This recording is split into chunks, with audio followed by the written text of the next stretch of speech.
Sage Wanderer here, and welcome to my van down by the river. So this whole Jussie Smollett, Jussie Smollett. I don't know how you pronounce this guy's name, and I don't think anybody else does either, because I've heard it like a million different ways. So I'm just going with the one that's got the most flair, Jussie Smollett.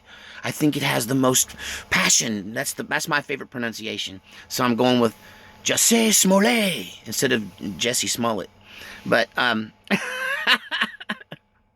yeah, unless you've been under a rock somewhere, this has been dominating the news, and people have asked me to talk about it. But what you may not know is that I actually produced a video on the day of the incident. And if you don't know what I'm talking about, just go do a search on Jussie Smollett and come back, okay? Or just do fake hate crime. His name will pop to the top right there, I'm sure. But yeah, when this first happened, I get up really early, a lot of times way before the sun comes up. I'm early to bed, early to rise anymore since I quit honky-tonkin'. And so, you know, I was up early before I even had enough light to shoot a good video, and I shot one of my dark, in the dark where you can barely see my face videos, because I rely on natural light to get most of my videos. And so sometimes I'll do one of those early morning broadcasts, and I did one of those for this incident, because I was very concerned that it seemed so horrific, that they made it sound so awful on day one, that all I could think of is this is going to trigger a civil uprising, that this is going to trigger some kind of retaliation. Oh my gosh, two MAGA hat wearing rednecks invade Chicago, Illinois, and do this new simulated lynching thing to this famous gay actor. Oh my gosh, it's going to be horrible. I was mortified.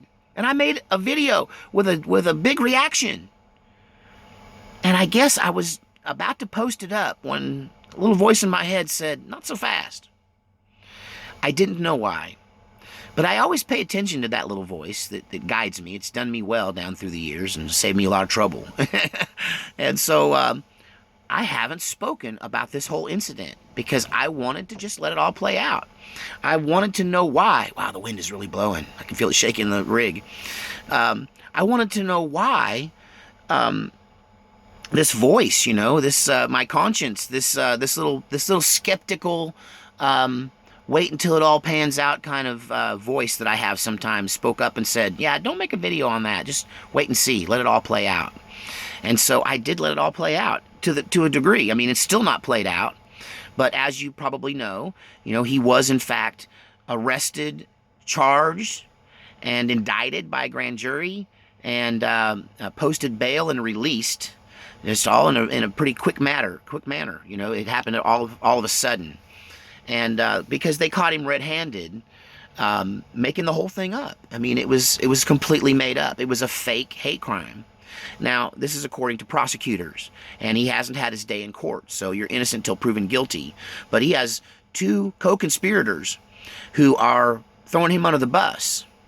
The two MAGA hat-wearing supporters of Trump who weren't. These African-American, dark-skinned, really physically fit bodybuilder brothers who were associates of Smollett, and they just threw him under the bus. They said he paid them $3,500 and that he put together this fake hate crime. I think I should probably add something here at this point. Okay, just because you're pretty and just because your friends are powerful and you're on the TV doesn't make you a criminal mastermind, okay? You are not a criminal mastermind. It shows that talent and looks and intelligence don't always come together. Just because somebody is talented doesn't mean, and I don't know how talented the guy really is. And I can say that. I play 12 instruments, 13, 11, 14, I don't know. I play a bunch of instruments. And so, I know people with talent. So usually talent and intellect goes together, but just because you're talented and good looking doesn't make you a criminal mastermind, because he paid his criminal co-conspirators with a personal check. You can't make this up. He paid them with a personal check. He just wrote around here for fake kicking my butt. Here you go. He wrote I don't know if he wrote in the memo section, but wouldn't that be funny, for fake hate crime? I mean, I'll tell you another thing that this case does show is that if you live in an urban area, you are under video surveillance, buddy, because that's how they solve this case, man. They just follow them guys from camera to camera because every street corner's cameraed.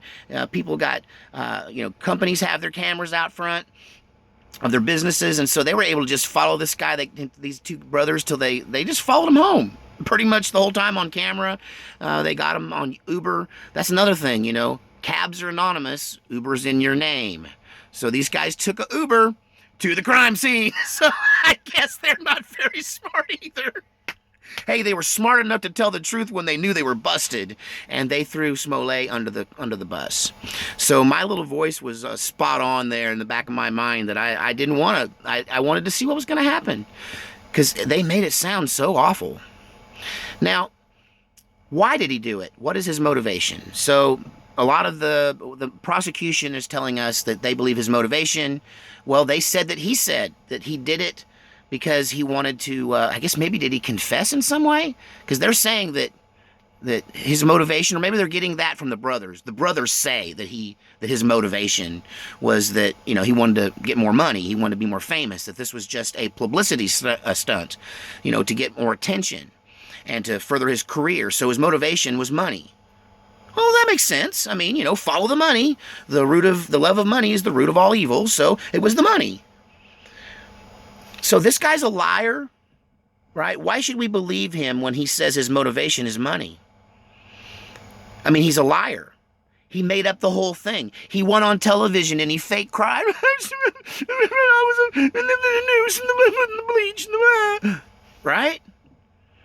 Why should we believe anything he says, including his motivation? Let me tell you, if you're not aware, that there's a rash of these things going on.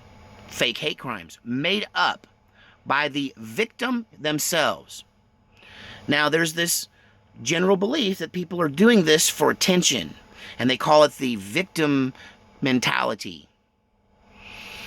But I want to draw you back to a case, maybe the original fake hate crime. Now, when I say there's been a lot of these, there's been more than 300 documented fake hate crimes.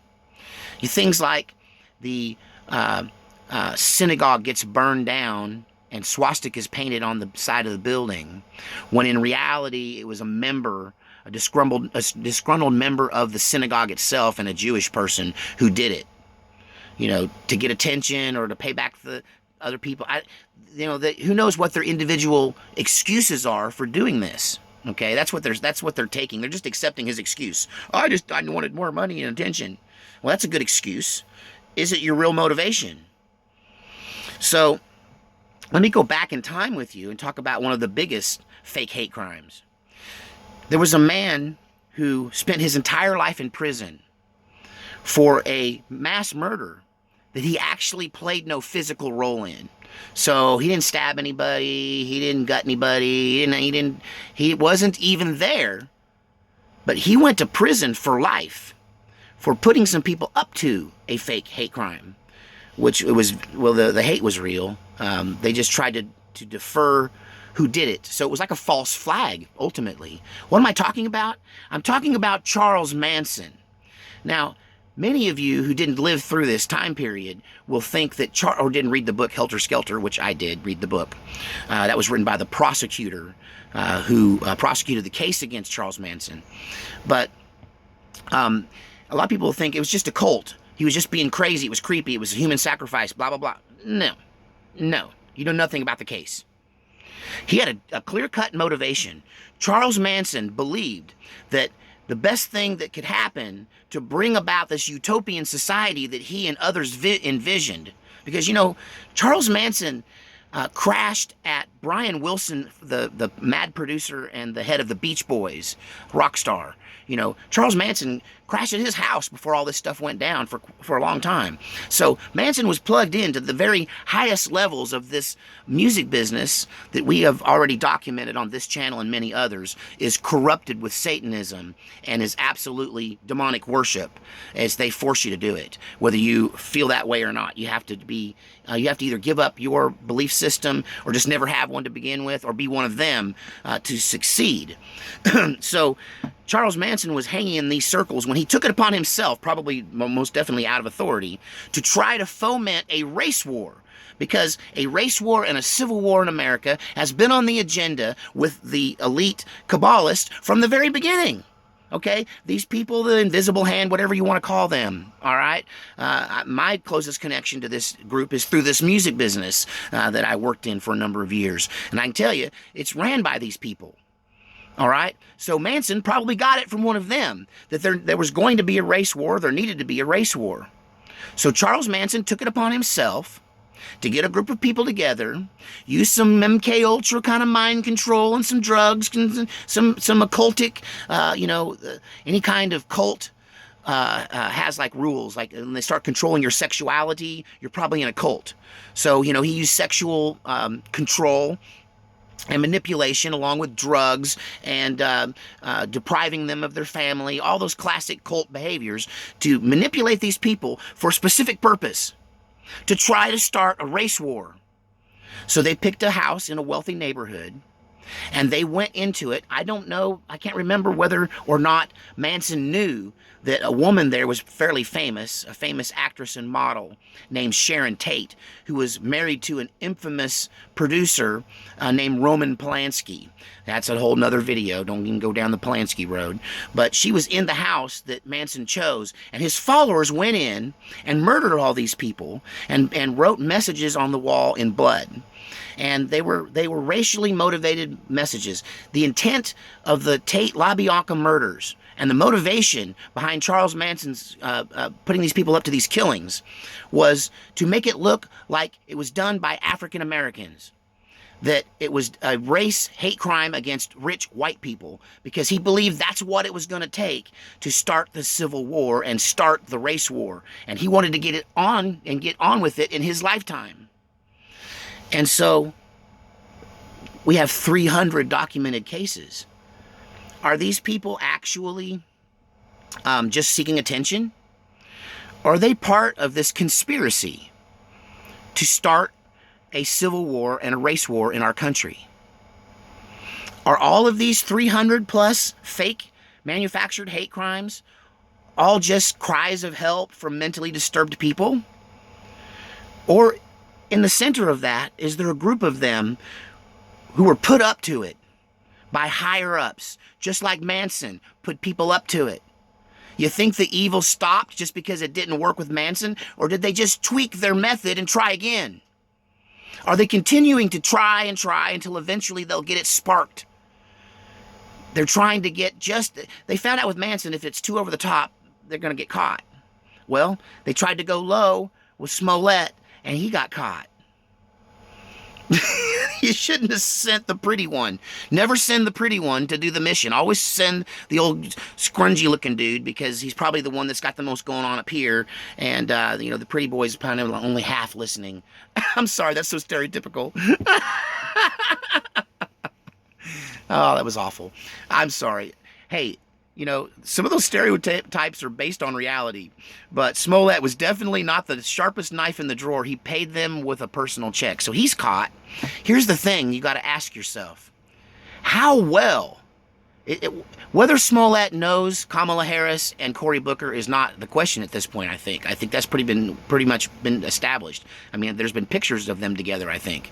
I need to do some more research on that, but do they know him?